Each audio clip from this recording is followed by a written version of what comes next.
Bonjour Lina, tout d'abord merci d'être venue. C'est courageux de témoigner surtout sur un sujet aussi personnel. Pourquoi avez-vous accepté de parler aujourd'hui? Je pense que si quelqu'un m'avait pris le temps de me dire que j'allais survivre, que même les pires moments pouvaient passer, je pense que tout aurait été différent. J'avais besoin d'entendre ça. Et si je dois le dire à quelqu'un maintenant, je pense que ça pourrait servir. D'accord Lina, racontez-nous comment tout a commencé.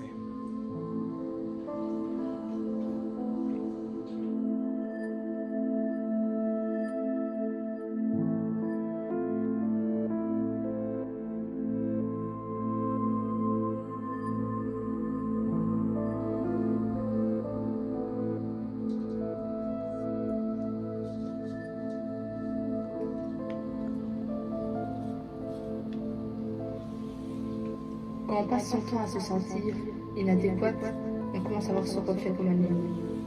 Je me souviens de ce matin-là. Je détestais mon apparence. Je me sentais trop grande, trop maladroite, et même ce miroir me le rappelait chaque jour.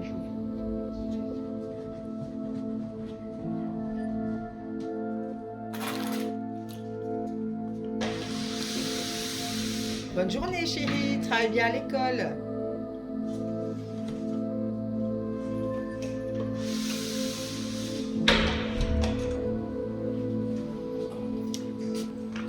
Au début, je pensais que c'était normal, que j'étais une fille qui allait à l'école, qui avait des amis.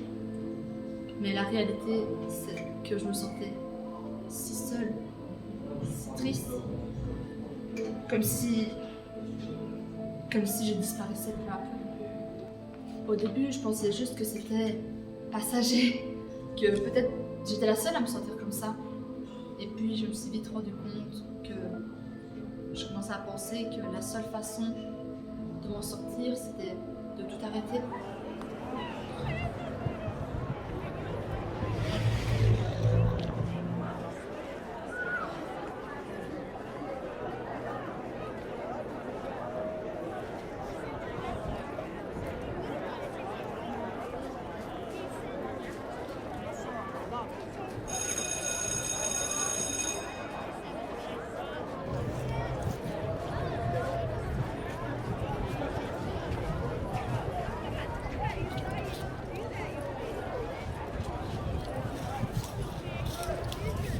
Alors Lina, on a personne avec qui manger?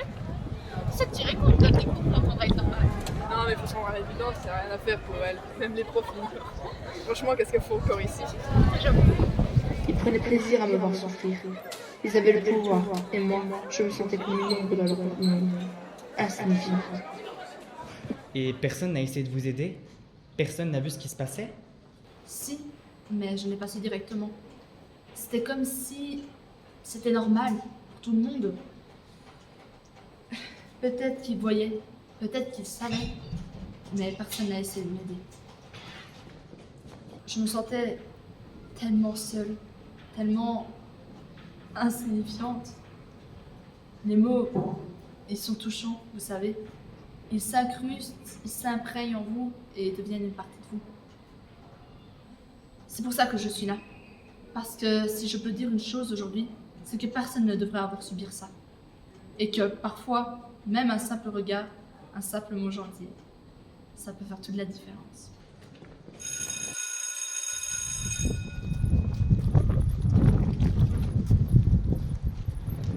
Hé Lina, où tu cours comme ça? T'as rien à faire, c'est ça, hein? T'es trop importante pour nous? Alors ma belle, t'as peur? Parce que moi je vois une peureuse. Non, laisse-moi, je veux juste retourner.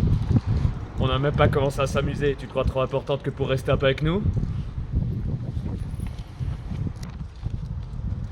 Sérieusement, tu fais pitié, Lina. Tu penses vraiment que t'es quelqu'un alors que t'es juste rien. Qu'est-ce qu'on a là-dedans? Arrêtez. T'es vraiment pathétique, tu sais. C'est pour ça que tout le monde te déteste. Toujours à te plaindre, toujours à supplier. Mais au fond, tu dois le savoir aussi, non? Tu te détestes aussi, pas vrai? Ouvre les yeux, Lina. Tu sais vraiment ce que t'es? Un déchet. Regardez-la, elle a sa place, non? Par terre, là où elle mérite d'être. Franchement, Lina, si t'en as vraiment marre, tu sais, il y a des ponts. Ça fera des vacances pour tout le monde. Allez, c'est bon, on a mieux à faire. Laissez-la ramasser ses trucs.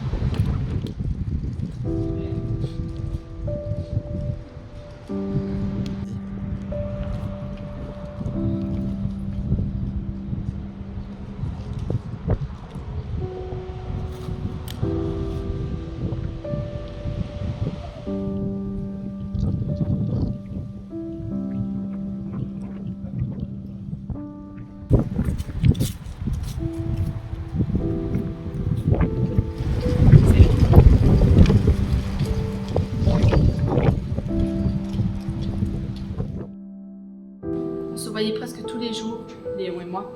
On se voyait en fin de journée, on papotait de tout et de rien. Il était devenu plus qu'un simple inconnu. Il était devenu quelqu'un d'important pour moi. Et je ne pouvais pas m'empêcher de lui en parler. Je crois que c'était la première fois depuis de longues années que je ne m'étais plus sentie important pour quelqu'un. Il me disait qu'il comprenait, qu'il savait ce que je ressentais. On s'était promis de se revoir. Au final, je suis arrivée en retard ce jour-là. Et il n'était plus là.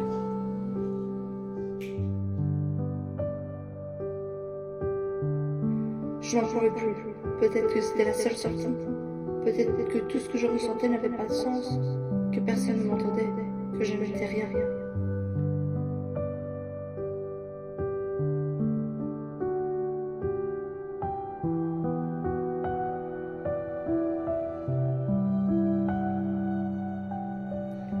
Je voudrais dire à tous ceux qui se sentent piégés, qui pensent qu'il n'y a plus d'espoir, vous méritez de vivre, vous méritez d'être heureux, vous méritez d'être respecté.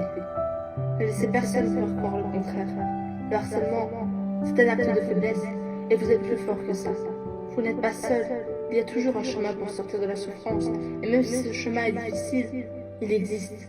Croyez en vous, croyez en tous ceux qui vous aiment et sachez qu'il y a toujours une lumière au bout du tunnel.